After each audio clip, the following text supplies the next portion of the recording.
forward to recording, and I pretty much am regurgitating what I did in this morning's class. So if you watch the first 10 minutes of the morning lesson, it should get you to here.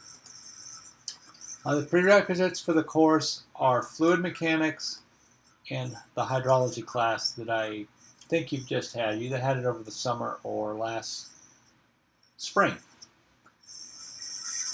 The main grading tools for the class are exercises, your 3 reports. I don't know how we're going to do presentations, so I may take this out. And then exams, there's going to be 3 exams. Think of it 2 midterms and a final. The exams will all be managed by the learning management system. And so the way I've done it in the past that seems to work well is when we get around an appropriate time for an exam, it'll get posted, and I've tried to set it up usually so that you have a 3 or 4 day window to do it. Now you can't work on the exam for 3 days. You have to do the exam in like 1 4-hour sitting. But you have 3 or 4 days to pick which 4 hours you want, and that's worked really well in the past. My advice is when we get to that you don't wait until the last 4 hours of whatever the 4-day window is, because that's when all the servers are going to break. Okay, try to hit sometime in the middle. And if you're one of those, if you're a nighttime person, or if your brain doesn't work good until 3 in the morning, I don't care. Log on at 3 in the morning, take the exam, and the server will capture it and store it, and then I'll go ahead and grade it when I can. Obviously, exams are open notes. They're somewhat comprehensive, even though they're usually the main focus is the material just prior to an exam. In the case where computations are necessary, there needs to be some documentation of those. And again, what works is you can handwrite it and then scan it or photograph that image, convert it to a PDF, and embed it in whatever exam document you're going to upload. And the examination dates are shown in the table. They're actually not. They're actually going to be shown on the blackboard. And this is a rough breakdown of the course grading. You can think that maybe I do only have 1 midterm. Actually, I kind of like that. There might be a 3rd exam in here. They're usually pretty evenly distributed in value. So in the past, I've had 3. It looks like this particular syllabus draft is set up for 2. I'll get that changed before the syllabus is finalized. So the layout, the course layout is here. That's pretty much correct. The status column here is incomplete. It says I need to remake it. These are the pre-recorded videos. I'm making sure all the cross links are working. The first exam fits somewhere in here. So if we do a 2 exam class, it'll go there. If we do 3, which I think is my preference, the first exam comes right about there. The second exam comes right about there, and then the final exam picks up everything else. I'll get that resolved by next week, over the next few days. And then this will be a final syllabus. Here's some reference materials, and there's quite a bit more on the server. I thought I'd specified a textbook, but in the morning class it looked like I didn't. And so we'll be using mostly materials on the server. There is a book that I like, which is by Ramesh Gupta, called Hydrologic and Hydraulic Systems. If you had Dr. Herman for hydrology, you probably already have the book. So that's a useful reference book. And the parts of it that are relevant for this class, I'll use my copy and I'll scan images from that. It should have been specified as a textbook. That was my mistake. But I'm not going to force you to buy a $120 book at the last minute. If you already have it, that's cool.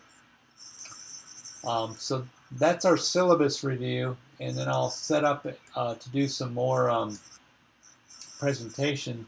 So while I'm doing that, if you have any questions, now's a good time to chime in on the chat or activate your microphone and ask them. Okay, cool. So anyway, that syllabus was this link, and so I'll be working on the syllabus, and we'll have a finalized one soon. It has to be finalized before the 10th day of classes, so I have a sword hanging over my head to get me to get it done. And so that will be. So the content server, I left a link right here for the content server, and I'll take the link right now. And it seems to load really fast because it's literally a couple feet away from me. But if you all were to take it, that transaction might take a little while. This Moodle part no longer is relevant for the class, so don't worry about that. The syllabus we were just at is here. And then the lessons are duplicated here. Actually, the Blackboard site direct links to this.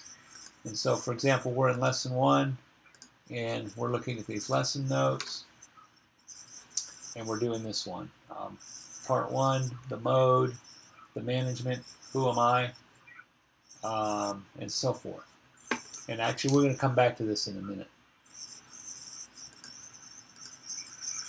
And then the readings for the lessons, I've grouped them in the same place as lesson notes, and the readings are on the server. So here's an example of one of the readings. And again, that's loading unusually fast, so it must be already cached on my machine. When you're interacting with my content server, it's running a little slow because my internet service provider is AT&T, and they're not providing fast service. Tried 2 times over the summer to have fiber optic installed, and both times a garbage truck ran over the cable before they had trenched it in place. I finally gave up, went back to copper. And then where I have video links, they're going to be stored here. So for example, this morning's video was about 70 minutes long. I'm hoping I don't take that long with y'all. It's currently stored on YouTube. And if you take the link, it's going to start to try to load the YouTube video. Good, I got away from it in time. And then the one we're making right now will get stored right here. And these other ones are also stored at YouTube.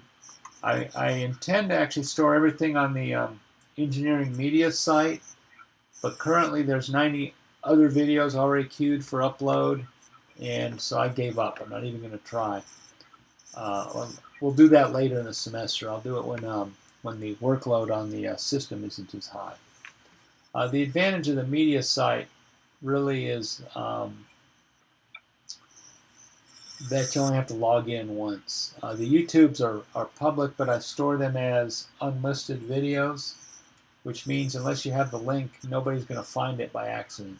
So you can't go YouTube and search the Ted Cleveland channel and find the live Zoom recording videos. The reason for doing that is our names show up and some other stuff, and so I want to keep it as private as I can get away with on YouTube. They're also non-monetized, so if you get mid-roll ads, let me know that, because I'm just curious if that's happening. Why they would try to sell an ad on an engineering lecture that would make no sense to anyone that's not in the class. Makes no sense to me, but people trying to make money any way they can. And some of the lessons will have data links. This one I think should go to an empty directory. I will try to notify you in the sheets here if there's anything there, but they're always easy to check. Every directory has room for data, so these links are always active. And then in this case we have a lesson description. So we introduce the course, which I've done, demonstrate the online resources, we haven't completed that yet, review the syllabus, we've done that, Moodle site credentials are no longer applicable, and then we'll do a short presentation. So let me go back to the Blackboard site. So I've taken this link and this link. The way everything's organized on Blackboard is there's a lesson collection, the exercise collection, quiz collection, and the exam collection. Exam collection is currently empty, so there's no point in opening that. Quiz, I think it has one in it, and all you do to take a quiz is you would click on the quiz, choose begin. This one's really easy. I'm just going to choose the first answer of everything.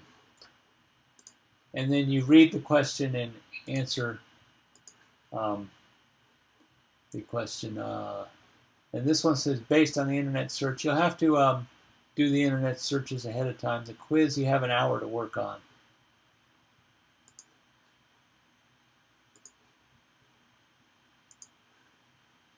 And so now I've taken my quiz, made my answers. Let's see how I did doing it as a... You get immediate feedback. Oh, I got one right by just guessing the top answer of everything. Your exercise set 1 no longer has this internet search. It's something different. So what you do when you get to question 3 is you would open another tab in your browser and do a Google search for Lubbock Climate Classification. Or if you've done the readings, you know what the rainfall and humidity that hits these different classifications is. And that's how you would take a quiz. So they're meant to be relatively simple. Hopefully that doesn't get, yeah. And it's funny there's a quiz 2 but no quiz 1. I haven't figured out what quiz 1 is. I'll probably rename quiz 2 to quiz 1. And then there's exercise sets. I planned for about 15 or 16 for the semester. There's 4 here right now.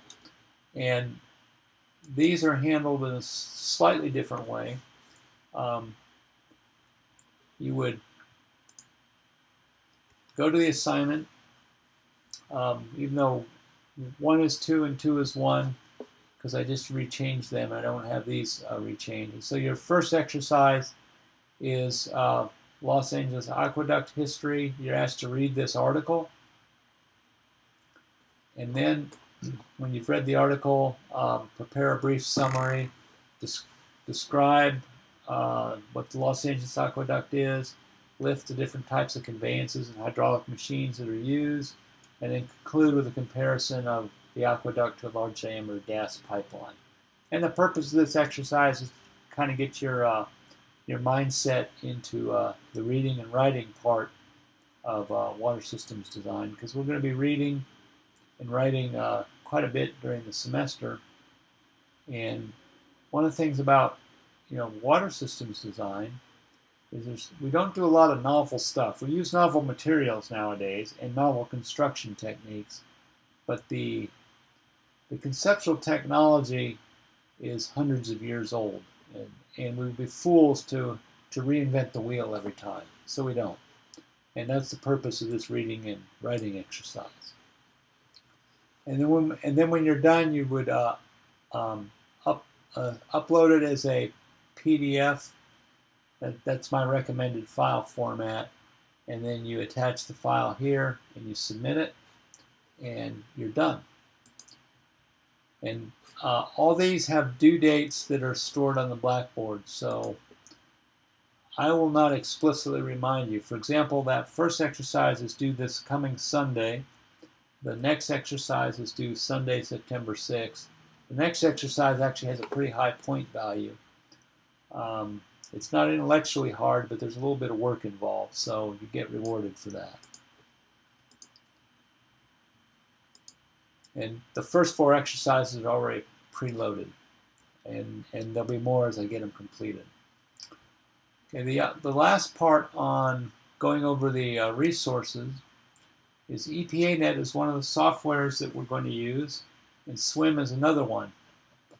The best way would be to download EPANet and install it on your computer, but for Mac users that don't have a virtual machine like Parallels or VMware, or actually anyone that wants to, I created a shared version of it. And so I'm going to take this link and we'll log into a remote server.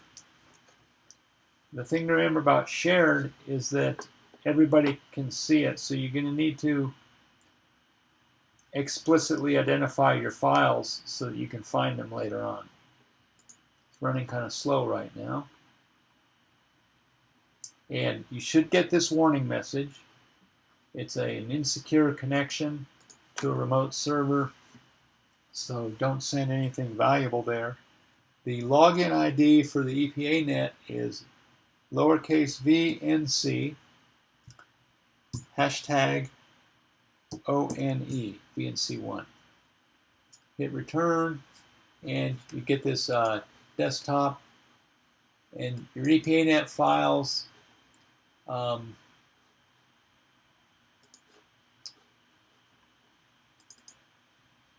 stored here. I think I have it defaulting to Hydro One right now. Yeah, it looks like I have it in Hydro One. And then to launch the EPANet software, so what this is a window to a remote server that's running CentOS Linux. So it's not Windows, it's not Mac operating system. So I had to put some launcher scripts here. If you click on that, it launches the EPANet script. Nothing happens fast because it's happening over the internet. So when you start moving stuff around, you have to be really patient.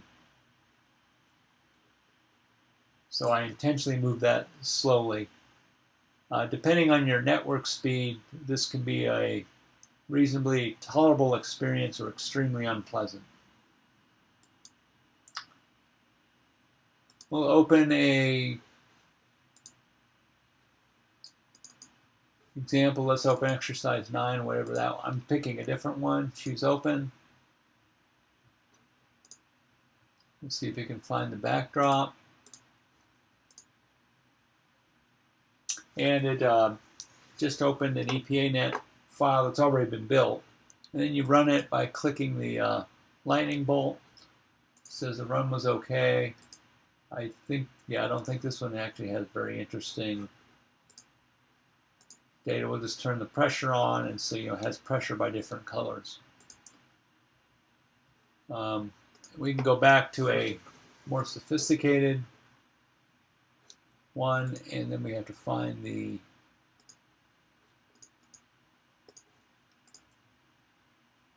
so here's a rather elaborate EPANet model.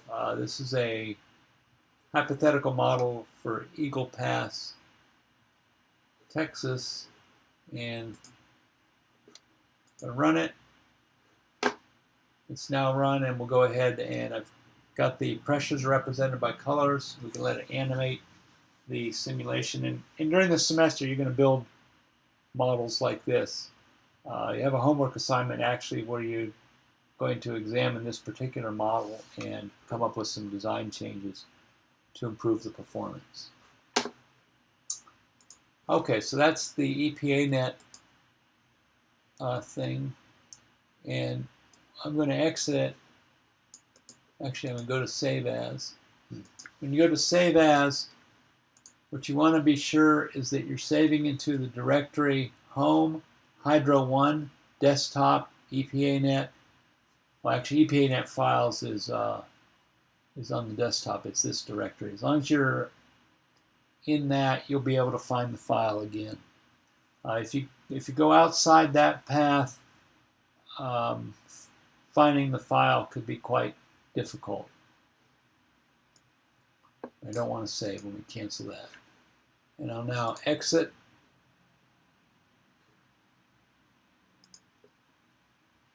And we're done. And when we want to leave this environment, we go to this tab over here. In the bottom button is the disconnect button. And so this should work from any internet-connected browser. I've tested it in Chrome, Safari, and this one is Firefox. Firefox works the best, but the other ones also work. So that was EPANet. The other tool we use is Swim. I'm going to do the same kind of demonstration. You would click on the link, wait for it to bring up the VNC window, and enter the password, which is VNC pound TWO. And now we have everything laid out almost the same way, except it's now the swim model. So I'll launch the swim model. The interface looks almost the same. That's not by accident. It was written by the same programmer. So it would make sense that it looks the same. And I'm just going to open an existing model. Let's see what we have.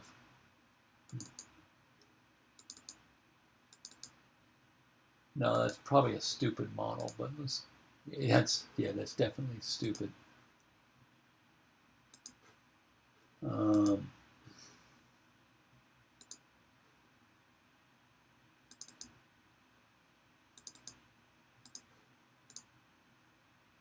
Okay, so there's an EPA supplied example. So this is a rain gauge. It's going to fall on this subcatchment. And that subcatchment's going to generate runoff, and it's going to go to this outfall. So I'll run it, choose OK, and we can look at stuff like what's the flow at the outfall.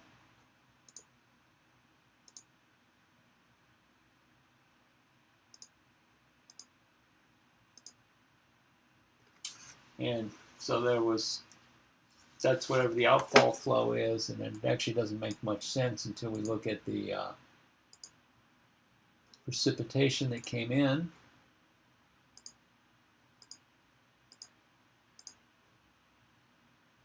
And during the course of the class, I'm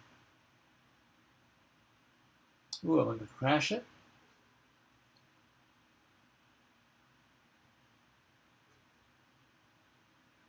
Yep. So the software is made to run in Windows, so I actually am running it in Linux, and some things sometimes crash. But for standard use, it should it'll work fine. 28612. I'm showing you how to kill a process. When this happens,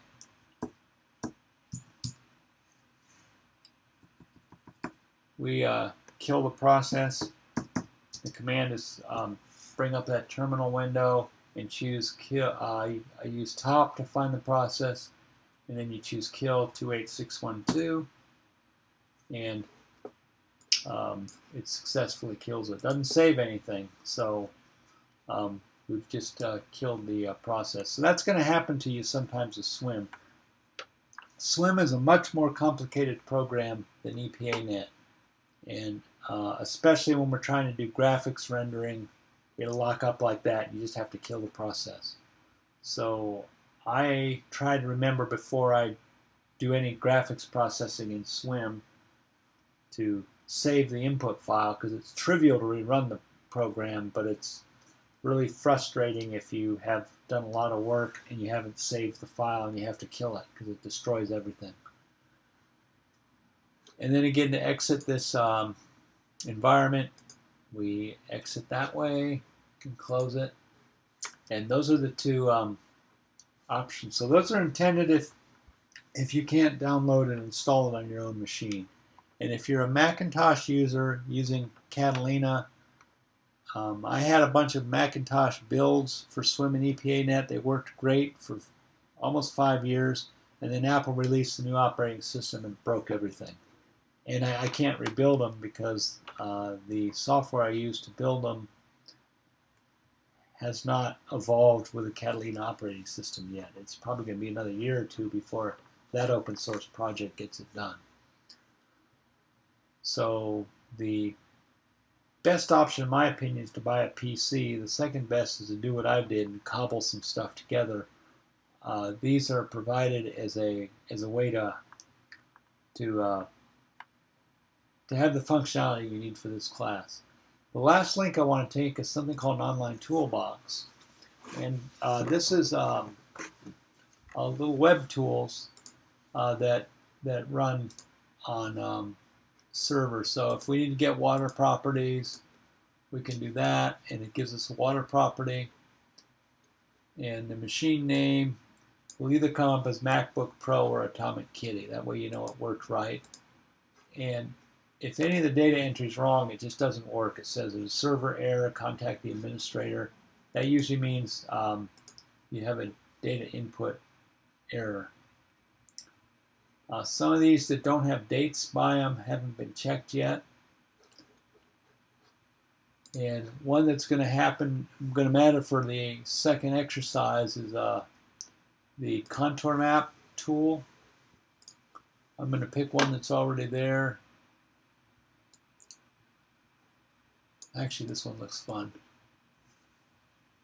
So I'm copying the file name, and if I want to produce a contour map, I have to put the file name in this entry point here, and then give a y-axis name, x-axis name, title, and I'll do inverse distance squared. See, it says smoothing parameter is axis search distance. Big values make it approach, so we'll make I'll make it small. And let's spend some time. I'll do a 25 by 25 grid. Before I run this, I'm going to go ahead and show you what the file looks like. Okay, so what we're going to do is, I think I took the evaporation file. So this is an x coordinate, a y coordinate, and a z coordinate.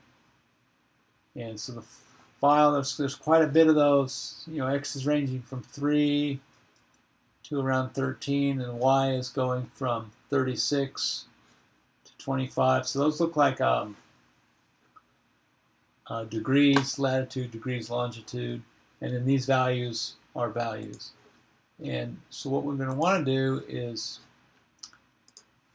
turn that into a map, and there's the contour map from that data. And if you squint a little bit, you can see that the plus signs represent the grid we just specified. You notice it kind of has the shape of Texas to it. And excuse me, the plus signs are where the data are located. And those are indeed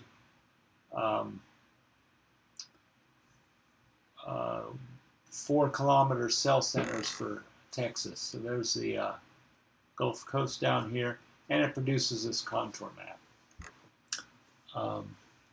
The second exercise set has you produce a contour map for a subdivision. And so what you'll have to do in that exercise set is produce the x, y, z coordinates, and then we have to upload it here.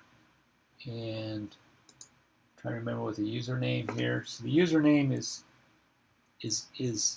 TTU student, and the password is ID10T, or it's the reverse of that. And the way you'll know you have it right is if you get sorry you don't have permission, that's wrong. So we'll try the other one. ID10T, TTU. Now you don't have to use this, but if you don't have any other contouring tool available to you or time to teach yourself how to do it in Python, you can use that. If you have the right credentials, you get this kind of page, and then you can find some kind of file to upload. Let's upload that one, which is not a XYZ file. And if you are successful, it gives you this. If you get an error code, it will give you the error. And the one we just uploaded was this thing here. And I'll go ahead and delete it later on. So if you are using this tool for contour plots, you'll have to look at what's there and choose a file name that doesn't interfere with these. If you choose the same file name as something that's here, it's either going to fail in the upload or it'll overwrite it. Overwrite's desirable, fail is not what you want. Okay, so that should complete our online tools. And there's a few other ones here. There's some Texas-specific hydrology tools, some general hydrology tools, and not all of these are working right now. But we just tested the contour one and a few of the other ones. And the ones that have dates by them, August 2020, those ones are working. And let me see, I don't want to go back there, so I'm going to try to just exit it. So now we're back to Blackboard. So to finish today, we'll go ahead and go to Lesson 1, and we'll look at Lesson 1, Part 1 PDF. And that one is where we introduce the class. So we basically have accomplished everything on this slide. The only difference is that's no longer valid. We're going to use Blackboard instead of the Moodle site. We've done a website tour. You've seen where the lectures are located. We've gone through the toolkit. We've looked at the two online versions of the programs. You know where the exercises are on Blackboard. We have completed this file.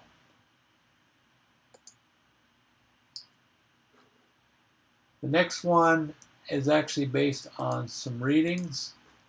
It's based on readings from Chin and from Mays, and to a lesser extent this first one by Words. And if we go to Chin's paper, we'll find that after we get the mandatory hydrologic cycle, he discusses the categories of water resources system. 3 categories are water control, water use, environmental restoration. And then he goes further on to describe what water control systems are and what water use systems are. So when you do that reading, you would be able to rapidly go through this. You can summarize the 3 types of systems: control, use, and restoration. When you read about the control systems, some examples of a control system are flood control or stormwater harvesting. And the big deal about that is these are usually designed and sized based on the area they have to serve. And these are very hydrologically dominated designs because we're converting runoff from an area into something that we can control to benefit our infrastructure. A water use system has a slightly different purpose. It's generally designed to bring water to support habitation. So examples of these are water supply, treatment, and distribution, and wastewater collection, treatment, and return back to the environment. These are sized, or the capacity is based on the population or how many people are served. And these are hydraulically dominated designs. Hydrology still matters, but not as much. The hydraulics of the system kind of governs everything. And that hydraulics in turn is also governed by topography. So the relief of the land influences these a lot. In flat areas, we have to do a lot. We have to do pumping, which we may not have to do in hilly areas. The last one's the environmental restoration system, and these are to support non-human habitat. The single goal is to create desirable conditions. Desirable is determined by a value judgment that leads to policy. So you can think of these right to statements. Value judgment and policy is the political process. And then once policy is established, scientists and engineers can determine what desirable is. That's actually somewhat easy compared to the policy decision. And then once we know what desirable is, as engineers, we can create designs that will establish desirable conditions. My example from this morning was the National Wildlife Reserve System. If we want to grow ducks, how to grow ducks is pretty well known. They need food and water at certain times of the year. And if we make a policy decision that that's important, the engineering design to create planned flooding of certain fields at certain times of years to grow ducks is fairly straightforward. And that would be an environmental restoration system. And there's more than ducks. We can worry about fishes too, and frogs, but not unicorns, to design systems that improve the environment for non-human species. And then the last part of this evening will be a little photo tour. And so we're going to look at a brief history of water systems. We're going to look at some pictures, modern day pictures of modern and ancient water systems. And I want you to keep in mind as we proceed through the pictures, whether the pictures are water control, water use, or environmental restoration.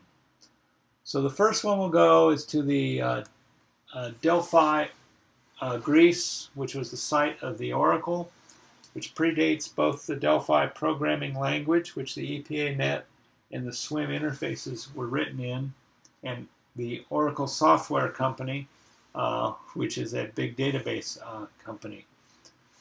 Back in the olden days, computers weren't invented, so you would have to take bags of gold and you would go to Delphi, Greece, and consult with the Oracle to find out if your naval invasion of a helpless little island in the Aegean Sea was going to be successful or not.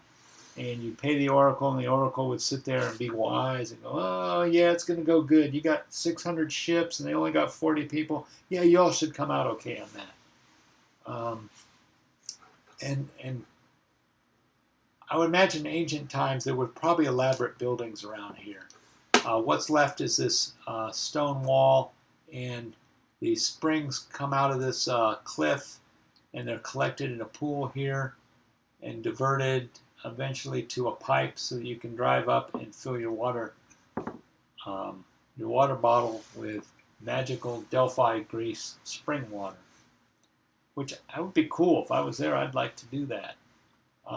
And so we can ask ourselves, is that a water use or water control or environmental restoration system? It's pretty easy. They're not controlling water other than to get it into a pool so that they can drink it. So this is a water use system. Move on to somewhere else in Greece. In Agora, Greece, near Athens, there's these ditches here, and they have big flat pieces of stone laid across the top of the ditch. Here's a ditch which has stone walls and a flat piece laid across it.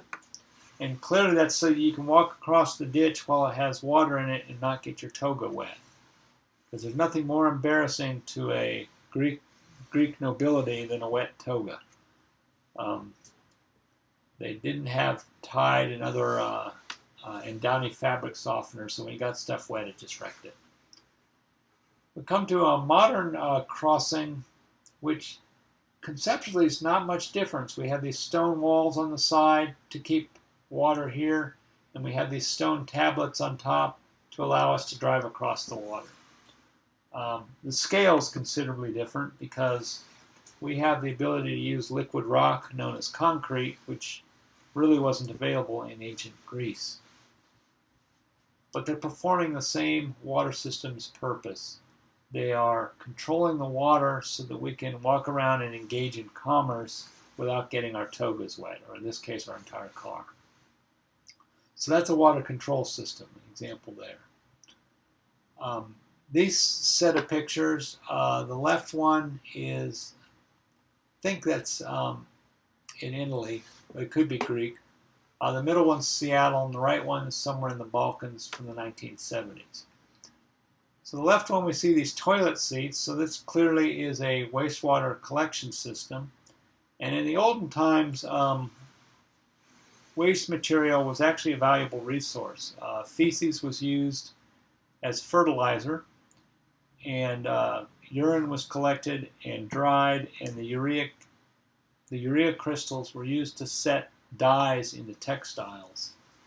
It was a big deal. Urea is still valuable today, but we can synthesize it without having to collect all sorts of urine. So these would be collected and it would run down this channel and off to wherever. The middle one, clearly the toilet seat and the toilet seat have almost the same shape. So these are 2,000 years apart in history, and so the shape of modern toilets has evolved over 2,000 years. And this one happens to be Seattle, and the reason the picture is important is you have to actually walk upstairs to use the toilet, because this is close to sea level, and that's the only way they could get enough head for the wastewater to flow back to the collection site. The rightmost picture is an open sewer. That's actually sewage, not stormwater, and it's odd to find a photograph of that in clearly modern times, because we have electricity cables here so you can throw tennis shoes over them. And I hope that since the 1970s, when the photograph was taken, that's at least been covered. I hope it's actually been piped in and turned into a proper sewer. But there are open sewer systems in otherwise seemingly modern environs even today. Fortunately, your face-mounted gas chromatograph will prevent you from accidentally stumbling into one. Those are water use systems. So we're using the waste collection to protect the environment and take water away from ourselves. So everything we showed so far was open channels, but the other conduit of water systems design is the mighty pipe. And working from left to right, here's stone pipes from around 2600 BC. So these have been around a long time. That's actually pretty good longevity. Clay was also used. They'd make these rings of clay, smush it together, and fire it. Clay pipe is still available today. It's still manufactured today. It's called vitrified clay pipe. It's becoming less and less used. It requires a pretty high skill level on the construction side to place it without breaking it. And it doesn't work very good in reactive soil. So in clay soils, which actually move during the course of a year, a clay pipe would be a bad choice because it would crack and fail. But it's really resistant to corrosion, so it has a really desirable property from that aspect. But I would say that it's getting less and less use. It's being replaced by polymer pipes, so ABS, PTFE, what's the other? I can't, there's one other common polymer pipe. PVC, I guess, or variants of that, are replacing clay pipe. They are corrosion resistant, and we have actually enough experience. There's some installed plastic pipes that are hitting their 50-year lifespan and still in service. That's pretty good service life. The Romans had labor-intensive things because they conquered their known world at the time. They had to have something for those people they conquered to do. So they built all their pipes out of bricks, and they would build a form and then lay masonry around it, pull the form out, and you have a pipe. So here's one up here, and there's a lower one. This particular one happens to be Roman pipes in a bath house. So centralized bathhouses were a big deal, and so one set of pipes actually carries water, and another set they would construct fires to heat the water up so that you didn't have to take a cold bath. In England, they discovered lead and they started manufacturing lead pipes, and that was for rich people. So the rich people got water in their lead pipes and it made them nutty. The poor people had these inferior cast iron pipes, which are still in service today. It turns out cast iron was actually a really good material for making pressure pipes. In fact, the origin of the word plumber is from the Latin word for lead, which is plumbus, and so plumbers and lead pipes go back a long way. Lead is still in use today. It's used in solders to join copper pipes, and as long as the water in it has an appropriate pH range, and not too much salinity or dissolved solids, it's relatively safe. But entire lead pipes would probably be foolish today. In the Pacific Northwest, one thing they had an abundance of was wood. And so they fabricated pipes out of wood in the Pacific Northwest. Now what I find fascinating about this picture, and you might be getting bored, is they went to the trouble to cut a tree down and then plane it into almost a square. So you got your square peg, and then drill a round hole through the square peg. Because the tree started out life already round. It seems to me it would kind of be easier to make the round hole in a round tree. Now I know why they plane it, because by dimensioning it you have control of your boring machine. It's just a funny picture if you're into square pegs and round holes. And one of the attractive features of a wooden pipe, and we don't use them today, is that if you wanted to put a tap in, it's trivial to drill a hole in the pipe and add an attachment to it. So it certainly has a system expansion feature. There's probably not much new wooden pipe built today. There's probably still wooden pipe in use, and as it fails, it'll get replaced with plastic or metal. So those are conduits. The other big device in water systems design is the mighty pump. And its purpose is to lift water from one elevation to a higher elevation, or in our modern systems, actually increase the pressures dramatically. So a long time ago, we would build these water wheels that had little cups in it, and then we would find some nearby folks, give them an umbrella, and hang a bag of food, and have them walk over the water wheel to turn it and bring water from one channel, lift it up, and pour it. Now this is not a very old photo because you have telephone poles here in the background. So it's actually probably a fairly modern photo, but it's definitely an ancient technology here. A modern equivalent I have a picture of a large centrifugal pump. Water comes into the center eye, and there's impellers in here that spin fast, and they give a lot of energy to the water, and it goes squirting up this tube here. Here's another photo of a Archimedes screw. Looks like it's made out of reeds or some kind of wood, and two young men here rotating it to lift water out of this canal up into a little irrigation ditch.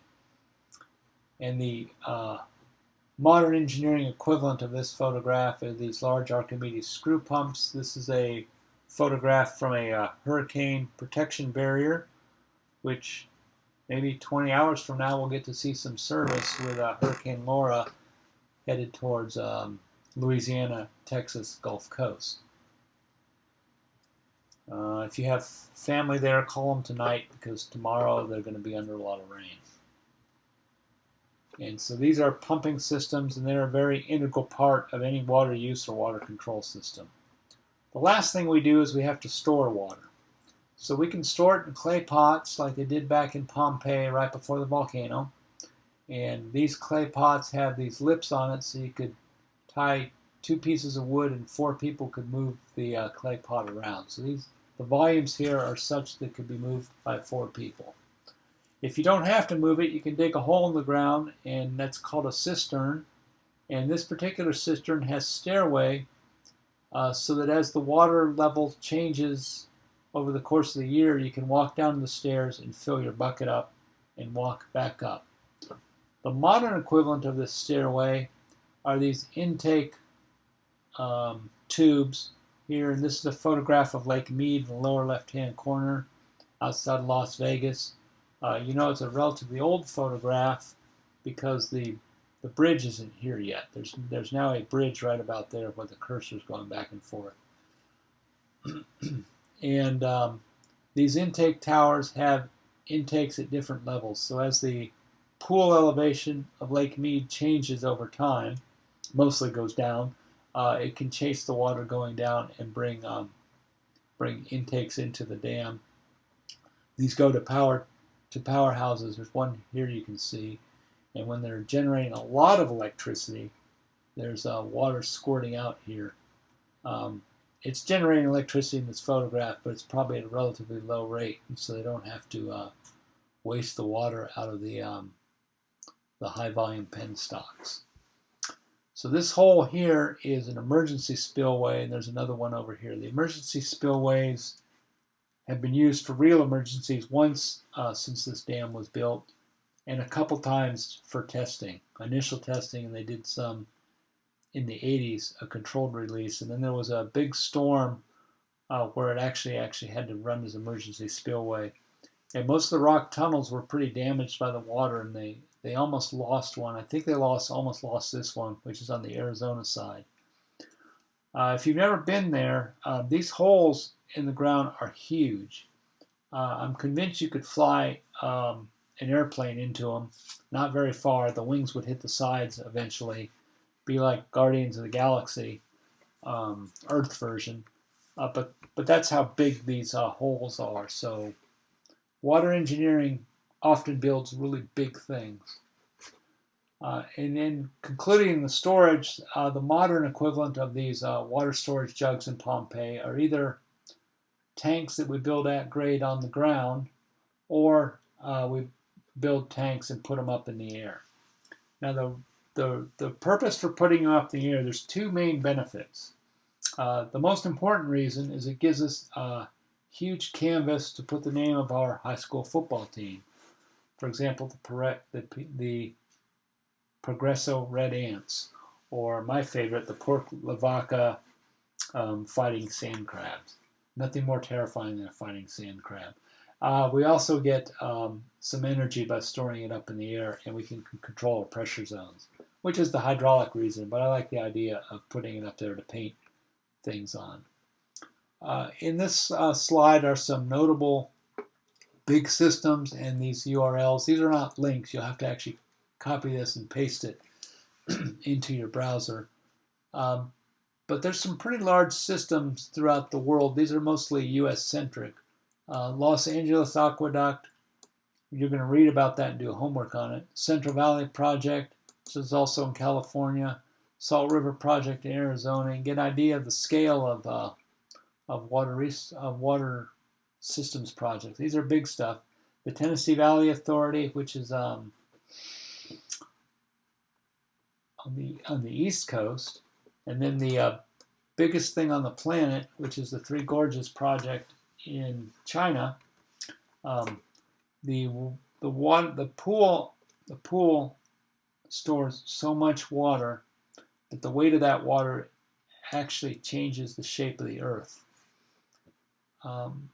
That's kind of impressive when you think of it.